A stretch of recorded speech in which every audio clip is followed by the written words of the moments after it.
Hi everyone. Good afternoon and happy weekend. Thank you for dialing in on time. And for those who are still joining, if your friends are still on their way to their seats to dial in, I hope they can this afternoon because we are loaded with a lot of valuable insights. And this is regarding winning a mindset that is more on how we can invest our money and to guide us to a better future. Today's topic is about guiding us on where to invest and how investing works. And our speaker for today is an associate financial planner and a senior analyst. He is a graduate of um, from the University of Santo Tomas with a major in financial management, and is currently taking his master's studies in business administration at the Our Lady of Fatima University. He is a co-owner, so he is an entrepreneur of NC, that's November Charlie, NC Home Finds for your interior designs, diba? You can tap him also. He is also a board member of Mundo Ventures Corporation, a senior analyst, as I've mentioned, and an astute insurance advisor, wealth specialist, and an associate financial planner. Without further ado, I bring you Sir Francis Matias. Let's give him a hand. Hello, everyone. Good afternoon. Again, thank you for dialing in. And today, I'm your speaker. So today, we'll present on guides on where to invest and how investing works. So without further ado, let's begin. So what do you know? What to know before investing? Of course, this will be the flow of our program. First, of course, I will again introduce myself.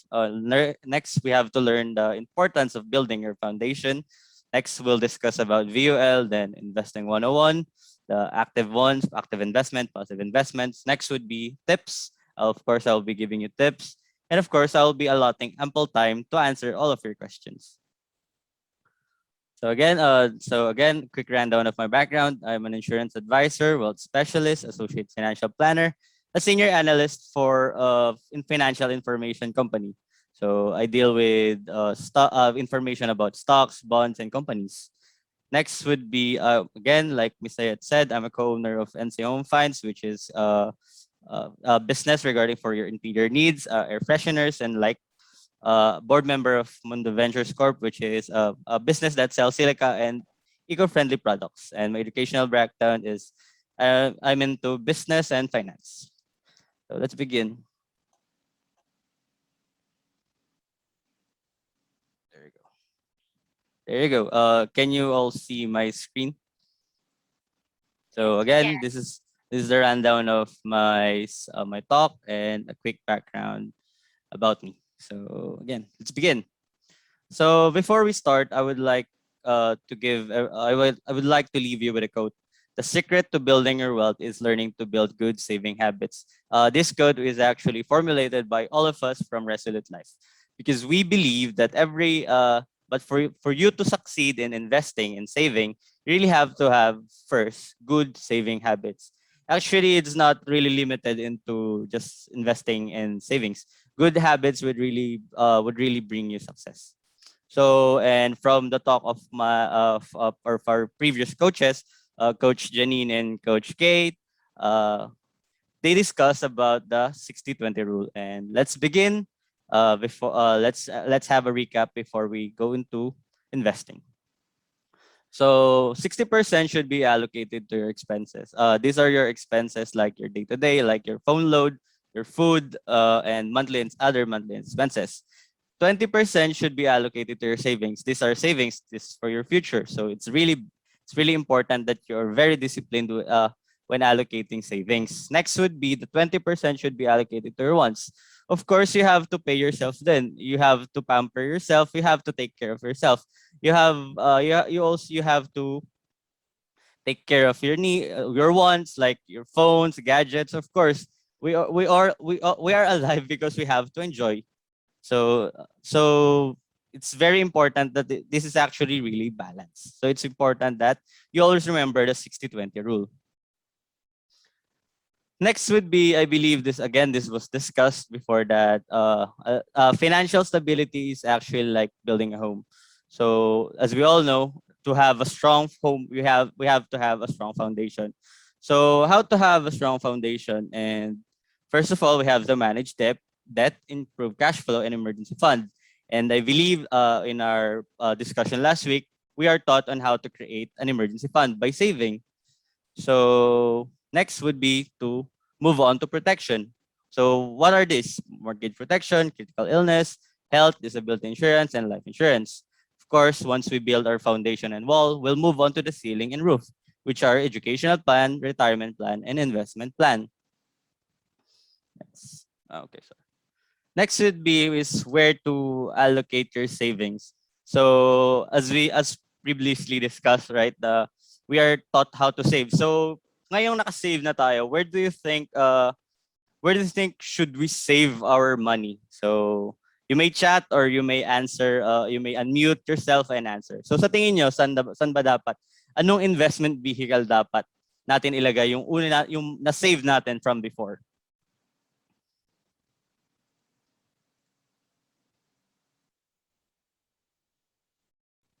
Banks, according kay Coach Janine, banks. So any other answers?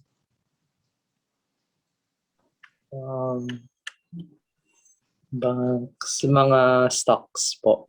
Oh, stocks. Yeah, that's good. But since VUL, okay, from Clarice, so that's good. Thank you, Lance, again for the answer. Yes, it's good that you want to invest, but first, of course, we have to understand that we are just starting for say we are just starting for save. So our first savings was to create an emergency fund. So to create an emergency fund, we should allocate we should allocate in banks and life insurance. So why banks and life insurance first? Banks because we have to create an emergency fund for us. Life insurance because we need protection. Like this one, in the foundation, we have to have emergency fund and protection. Then we can move on to investment, which is stocks. But later we will discuss about stocks in a deeper sense. So this one, the financial hierarchy of needs, is actually one of the one of the most used, and I actually always discuss this one because it shows like that Maslow's hierarchy of needs. We need a it's a step by step process. We have to first meet physiological before we can move on to safety. Safety then belongingness. That's like it's like just like in investing or saving or financial stability. First, we have to create an emergency fund, which again was taught last week by our coaches. Next would be protection, health, life, because we have to protect ourselves. We are the money makers. We are the one who makes money. So that's why we need protection, health, and life. And protect our income. Correct, tama. Protect our income. Next would be passive investments. So while we're learning, ngayon hindi pa tayo mismo nag-manage niyan, at least ngayon may passive investment tayo. While we're still learning on how investment works, pwede na tayo, pag natutunan na natin, pwede na tayo mag-active. And next would be legacy. Planning for retirement, planning for future or future generation. So ngayon, since na-discuss na si emergency fund, let's move on to protection. So what sa tingin nyo, may nagsabi kanina, VUL and life insurance. So that's a good way to for protection. And sa tingin nyo ba, kaya ba ma-hit kagad tong passive investment, protection, and emergency fund agad ng isang investment vehicle lang? Please start again. Nope. According to Sayet, nope. Another, kay Janine, yes daw. So, any other? Yes, according kay Miss Clarice. So, yes, meron tayong, we can actually hit those three agad by investing in one investment vehicle. And what is that? That investment vehicle is VUL. It's a three-in-one. It's a three-in-one investment vehicle. It offers passive investment, protection, and emergency fund.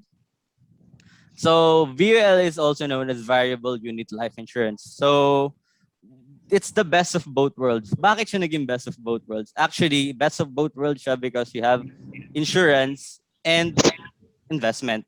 which is actually what we need before we actually move on to other investments. We have to protect ourselves. We have need emergency fund. So what does VUL offer bukod dun sa pagiging ano niya, pagiging investment and insurance niya? VUL offers us with consistent savings. It will really help you be consistent in your savings. It will avoid inconsistency in your saving. Paano? Kasi in VUL you will be disciplined enough to allot money for your savings. Kasi nga iniwas again dito sa Resolute Life, we actually advocate consistent saving and consistent investing. Kasi nga pag inconsistent, for example, naghulog ka ngayon sa yung piggy bank tapos next month winidraw mo ulit. So hindi ka nag-grow ng money. Parang nagsisave ka lang to spend again another time. Unlike pag dito sa VUL, you are being consistent. So hindi nagagalaw yung pera mo, nag-grow lang siya. At 1.5 per month at the age of 24, kaya to maging kaya makaipon ng 1M. Please dial in your answer. May price to pag sumagot. Ay, may sumagot na. Actually, may sumagot na. So, okay, may price to. So, ang unang sumagot ay si Clarice. So, later, sasabihin namin yung price. So, okay, next question. Sa tingin nyo, what age? What age naman siya? At what age naman siya marireach yung 1 million pag nag-start ka ng 1.5? Again, dial in your answers. Pag tama, may price. 50. Close. So, guess may price to. Legit na may price to. Swear. 51. 53. Okay.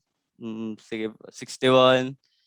Okay, so I guess yung closest na lang yung 55. Oh, tama, 55. Tama si Miss Ayat, 55. Miss Ayat, kunin na lang kay Miss Sheila yung price later. So, next, yes, kaya siya actually at age 55. Pero na magka 1 million ka. Pero sasabihin nyo, Coach Francis, tama ba yan? I mean, kasi kinumpute ko 1.5 tapos at age 55, ano siya? 1M? Parang donate na lang yung price ko. Wow, Miss Ayat is really very generous. So, paunahan na lang daw kung kanino i-donate. Chat niyo si Miss Ayat. Winner na daw si Ellie. Okay, I see. May sumagot 55 afternoon. Around Okay. 55. Pero sige, fine. Okay. Okay na rin. Congrats, Ellie. So let's go back to the topic. Yes.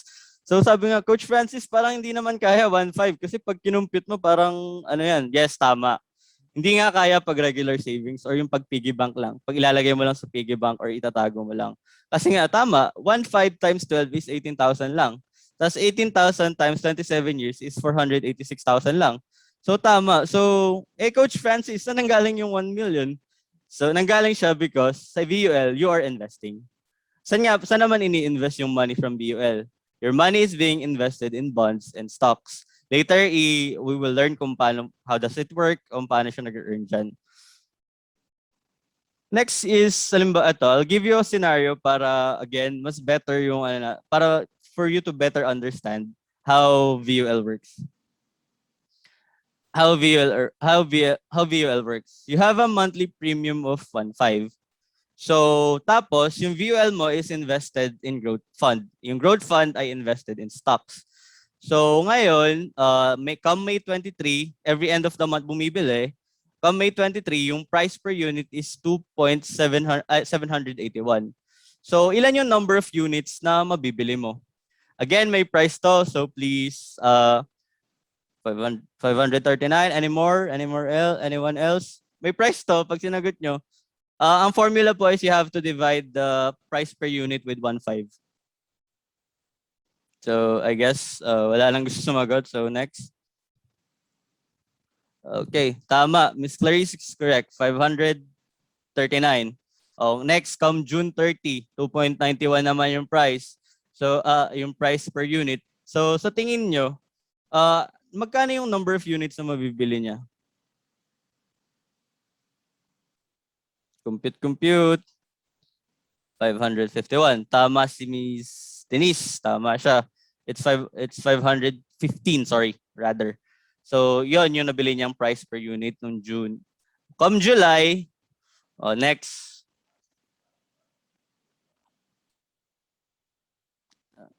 Here, 500. Irish Chua.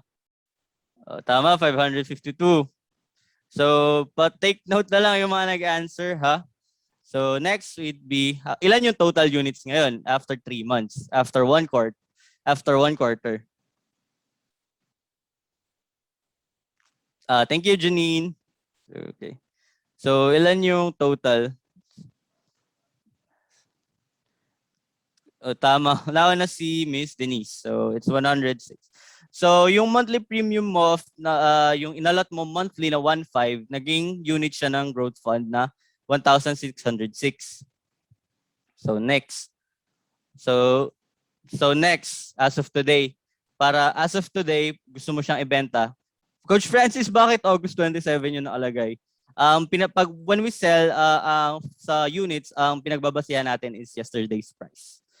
Kaya ganun. So, kung yesterday, ang price niya ay 2.842, tapos, magkano naman yung kinita niya? Magkano na yung total investment niya? So, you have to multiply yung number of units with the price per unit ng kahapon. So, compute ulit. 400, ang galing sa math. Correct, the answer is 4,564. So, that's how investment works. So, nakikita nyo, pag sinave lang niya, when he or she just put it or save it somewhere, piggy bank, that's all, hindi nag-grow yung money. Pero, pag sa investment like that, kumikita siya ng 64 pesos. And you might say, Coach Francis, parang ang konti naman. Parang ang liit naman ng 64 pesos for 3 months. Wait a minute lang. Tignan, let's wait a minute. Let's see let's see kung talagang maliit lang siya ngayon. Kung ngayon, nag-stop tayo mag-invest ngayon, nag-stop tayo at 1,606 units, pero after 27 years, ang naging presyo niya is 22 pesos, yung projection ng fund, yung fund per unit is 22 pesos. Ang ininvest mo after 27 years, magiging 35,332 siya. See, parang nilagay mo lang yung money mo dun sa fund or sa VUL, nag-grow siya ng ganyan. Tapos compared sa savings na tinago mo lang, di ba? So what more if you become consistent? What more if naging consistent ka when saving?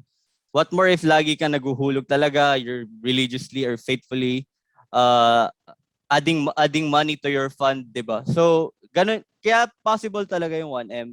Ito yung tinatawag natin na winning mindset. Ito yung what we call winning mindset. Ito yung ina-advocate namin dito sa Resolute Life, which is yung winning mindset na you don't always have to work for your money. You can make your money work for you. So ito nga, a VUL is a good way to start investing. So yeah, nakita nyo? Posible talaga si 1M at age 55. Basta you are consistent and disciplined enough to allot money. Okay. So next would be parang next answer is siguro na susunod na question natin. Coach Francis, how does stocks work? How does bonds work? Paano ba na manage ng mga expert natin from Manulife yung mga funds natin or yung mga fund? Paano ba yung mga investor? Paano ba? So ito, let's answer those questions. So stocks are shares is a financial instrument that represent ownerships in a company or a corporation. So, yung stock daw represents ownership. So, paano nga ba tayo? So, halimbawa, a good example is bumili tayo ng stocks ni JFC. Yung binili nating stock ni JFC would represent yung ownership natin sa company ng JFC. Coach Francis, paano naman tayo kumikita sa stocks? So, kumikita tayo sa stocks by buying yung mga funds na tingin natin, yung stock na tingin natin aangat yung presyo. For example lang, this is not the real price of JFC. Halimbawa, JFC today is at 5 pesos, tomorrow 10 pesos siya and we decided to sell. Now we earn 5 pesos as profit. Ganun tayo kumikita. We buy low and then we sell high. Coach Francis, paano natin malalaman if aangat yung stocks? Paano yan? Ano ba yung mga techniques na ginagawa natin? So kung may idea kayo, why not Before I answer, sabihin nyo kung baka may idea kayo. Chat or tell or unmute yourself and tell the answer.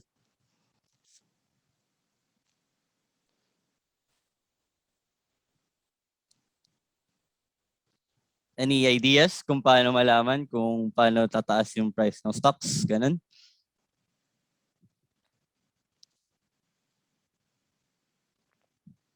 Sige. Okay, mukhang no idea. So let's begin kung paano siya. So, yung mga ano natin, nalalaman yan by analyzing yung stocks. So, paano na ba ginagawa yung analysis natin sa stocks? So, there are two types of analysis in stocks. It's called fundamental and technical analysis. The fundamental analysis, ito yung book definition niya.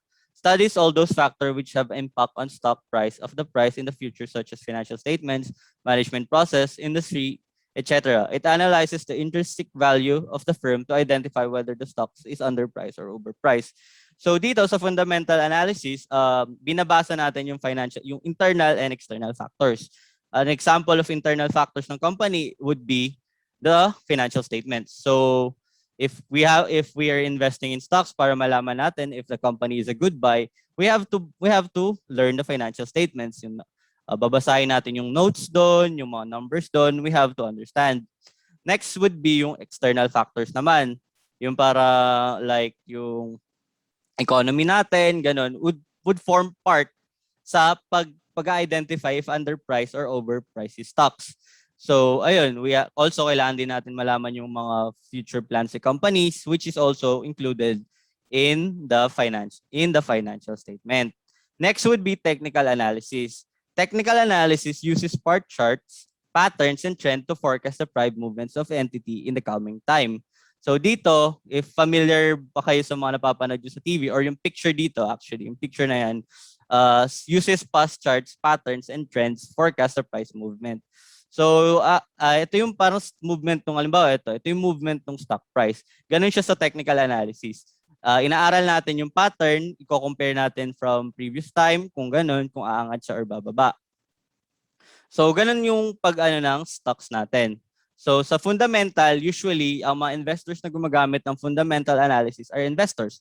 Yung mga long-term investors, they have yung growth nila na parang 5 to 10 years, ganun yung mga ano nila. Next would be technical analysis. Yun naman yung mga short term or yung mga tinatawag nating traders. Yung mga day traders naman is yung mga parang bibili ng stock later after an hour or a day, ibebenta na nila. So, ganun yung so that's how yung mga investors like me, I mean, I personally invest in stocks din, or yung mga experts natin sa Manulife or yung mga yung nagmamanage ng fund natin sa VUL. Ganun nila tinitignan yung investment ng stocks. Next would be, ito naman yung mga things to consider natin when investing in stocks. So una, we have a minimum investment of 5K. Most brokers 5K, most broker 5K yan. 5K yung minimum investment. Pero does that mean na parang porket 5K, honestly, to be honest, pag 5K yung una mong initial investment sa stocks, hindi mo mararamdaman yung growth mo. Hindi mo mararamdaman yung growth mo kasi we have to consider yung stock price, yung tax, tsaka yung risk involved. Una sa stock price, syempre iba-iba naman yan. Yung stock price, usually may 200, may 100 pesos. So 5K divided by 200, di ba? Medyo maliit siya. Tapos, halimbawa, kung tumaas man ng 501, tapos binenta mo yung minimum price mo, matataksan ka pa after nun. May tax yun, may income tax yung si stocks every time. Tapos you have to consider din yung risk kasi not every time hindi naman pataas yan or hindi naman lagi tumataas yan or hindi naman lagi pataas, minsan bumababa. Siyempre may mga risk din, hindi naman sa company lang, yung economy like yung pandemic. Siguro if familiar kayo, 'di ba, nung pandemic nag-down lahat ng stocks. So yun yung yung mga risk na dapat mo i-consider. Next is company profile. Yung company profile naman is yung background ng company. You have to consider that when investing. Doon mo malalaman kung reliable si company or what, kung dapat doon ba ilagay yung money. Next would be broker's commission. So, broker's commission is where you Ito yung bayad natin sa mga brokers natin. Kasi before we invest in stock, we have to have a broker. So some of the examples of the brokers are Call Financial, BDO Nomura, which is tied up with BDO, BPI Trade, again, BPI from BPI. Yun yung mga broker nun. So every time nagtitrade tayo, nagbabuy and sell tayo ng stocks, kumukuha sila ng commission doon every time. So not sure kung how many percentage yung per broker, pero may kinukuha sila doon. Next yung demand, kasi nga doon natin malalaman if that demand, kung mataas yung demand sa stocks, kung mataas yung faith ng mga tao sa stock, syempre mas skyrocket siya. So pag bababa naman, edi bababa siya. Next would be the economy. We have to consider din yung economy. Kasi like nga sa Philippines, medyo 'di ba, medyo pataas pababa yung market natin ngayon kasi nga because of the pandemic and other uncertainties. So ayan. So ito yung mga bagay na need natin i-consider when doing stocks. So ngayon, ngayon, yun yung beauty ngayon ng VUL. Kasi nga 'di ba, as we can see dun sa na parang we have to start with passive investment and stock is actually an active investment. So habang nag-aaral pa tayo, habang iniintindi natin itong mga to, inaaral pa natin bago tayo mag-invest sa stocks or mga other active investment or mga risky investments, at least nagkakaroon na tayo ng exposure sa stocks. Natututo na tayo. Tapos kumikita pa tayo while learning. And yes, thank you, Miss Sheila. Feel free to type in the chat box with my question kayo. Yun. Sorry. So, ayan. Maybe we can ask them, no? Coach Francis. Baka may question sila. Pause muna. Sige po. May question ba? I would gladly answer naman. Especially if interested kayo sa stock, I would gladly answer it.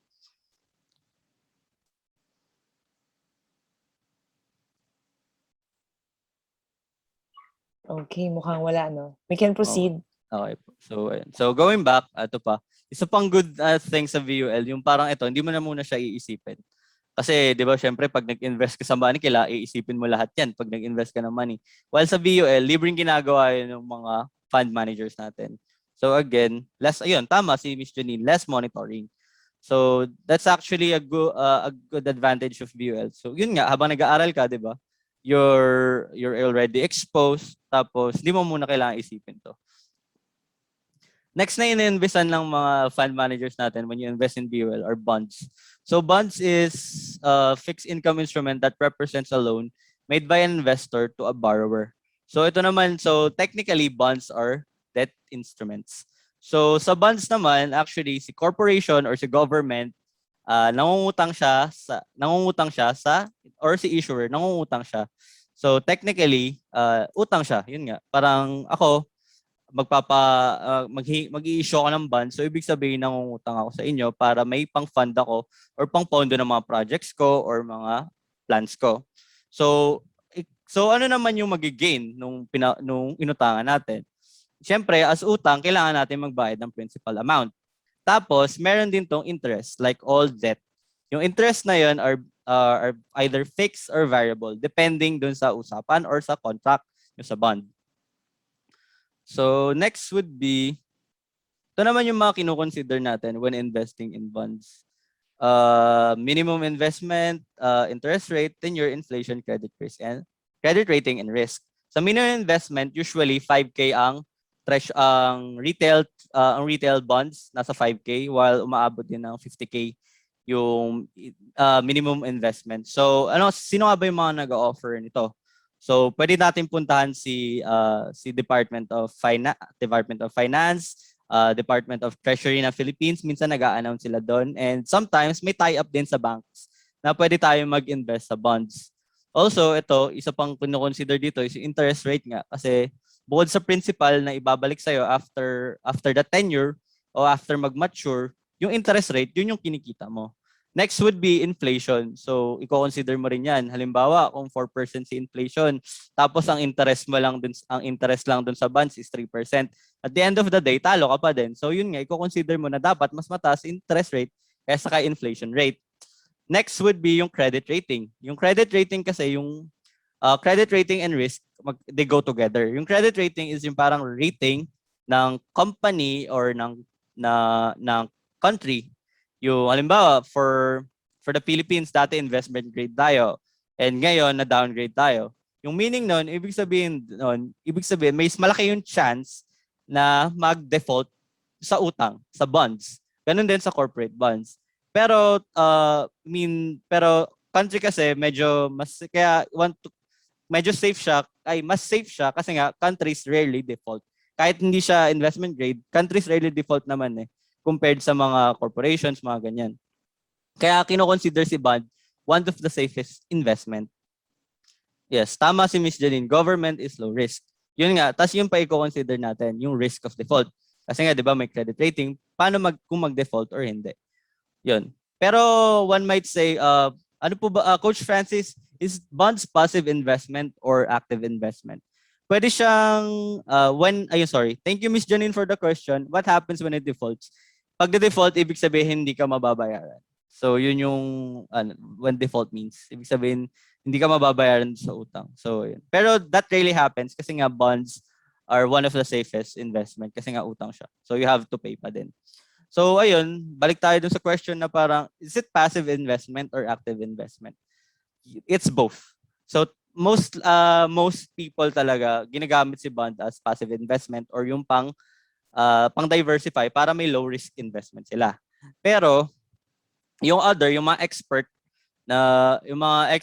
nagti-trade din sila ng bond. Pwede ka rin magbenta ng bonds actually. Pwede ka rin parang stocks, pwede ka rin mag-buy and sell. Pero again, mas marami kang kailangan i-consider doon.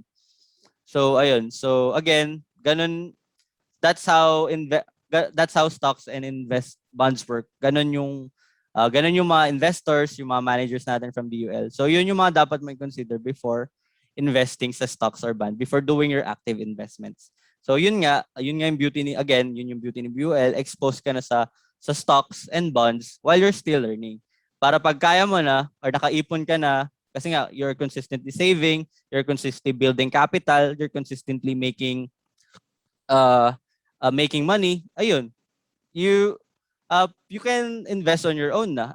Basta, again, I always say this, na bago kayo pumasok sa isang investment, always know kung ano yung papasukin nyo. So, ano yun? So, this would be my tips and advice for everyone before I end my presentation.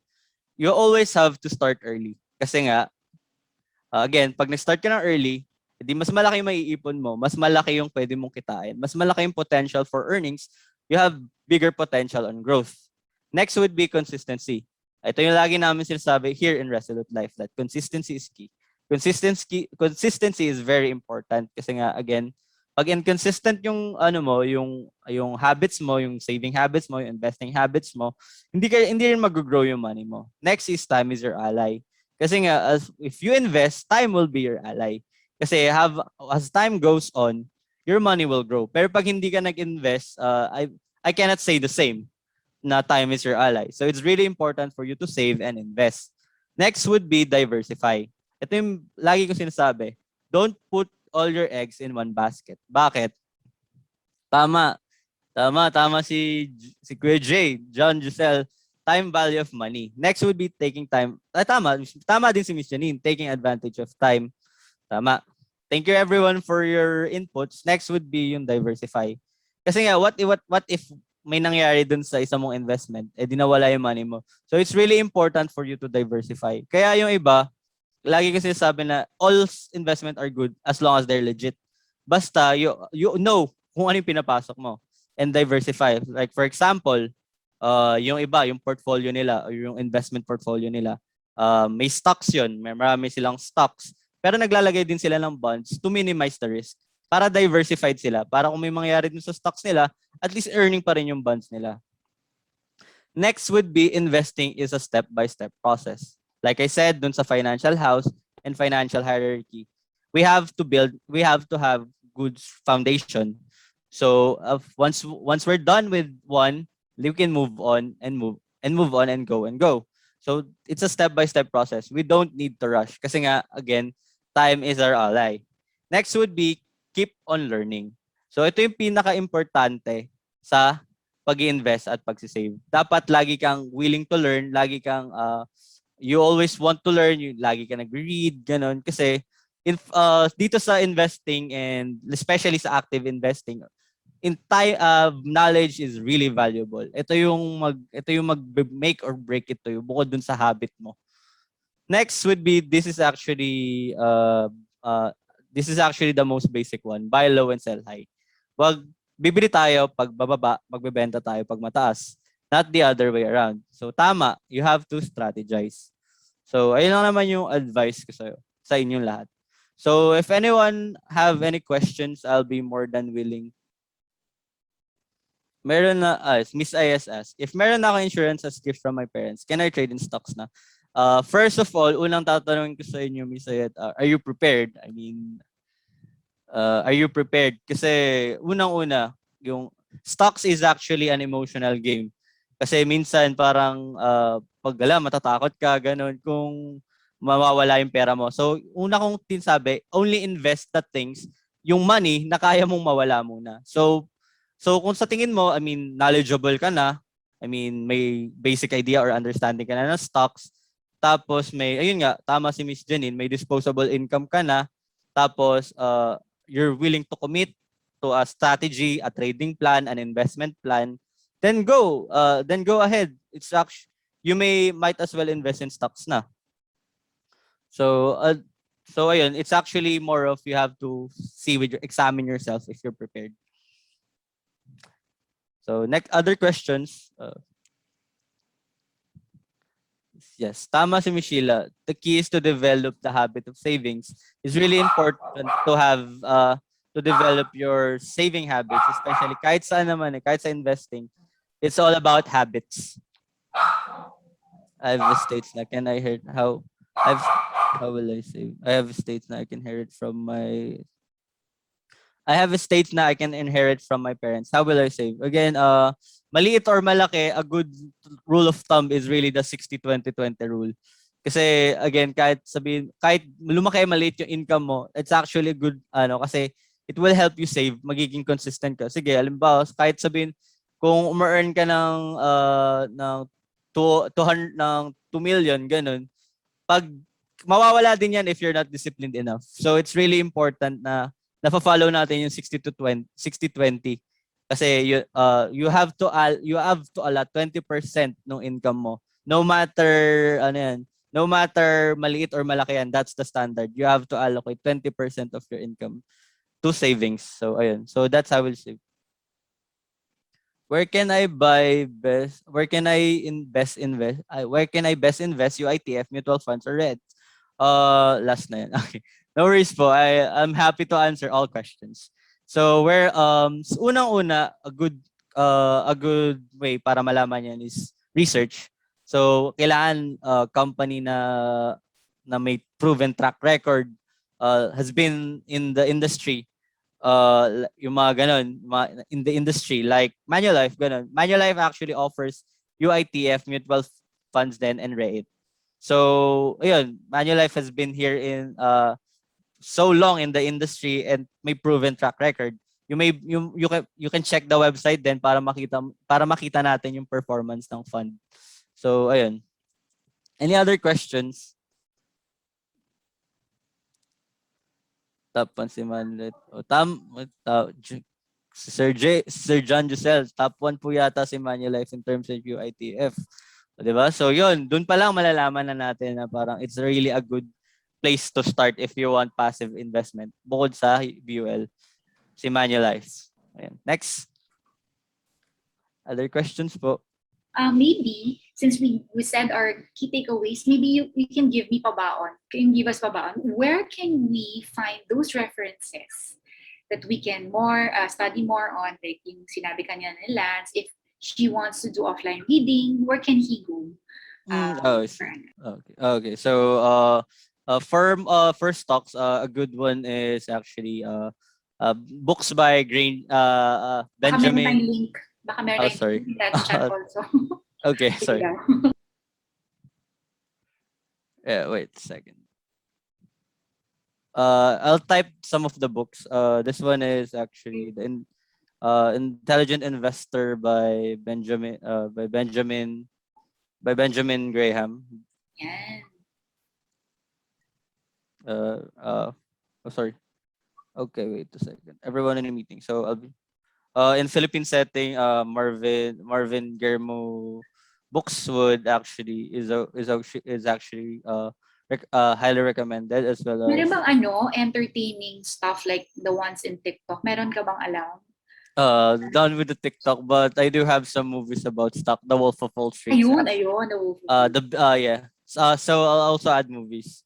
Wolf of Street. Sige, Wall, para ma-Netflix natin later. Wolf of Wall Street, Wall Street, sorry, and The Big Short. The Big The Short. Big Short? Yes. Right. If I'm not, it's Ryan Reynolds and Steve Carell, if I'm not mistaken. Okay. Ayan, guys. There's a lot of takeaways na, ha. Binigyan na tayo ng mga information, reference, and then also updates. And we would like to thank Francis Matias for giving us his time today and for giving us so much valuable insight. I would like to thank everybody also who went to dial after lunch. O, di ba? It's your afternoon spent, I hope, well spent with us this afternoon. Any other words from Sheila? I'd just like to thank everyone for coming today. So this is our last day of the webinar. So watch out for our future webinars, no? So for those hindi pa naka-join sa FB group ng Create a Legacy of Love, join us there so that you can get the updates. Okay? So thank you. This will end our session today.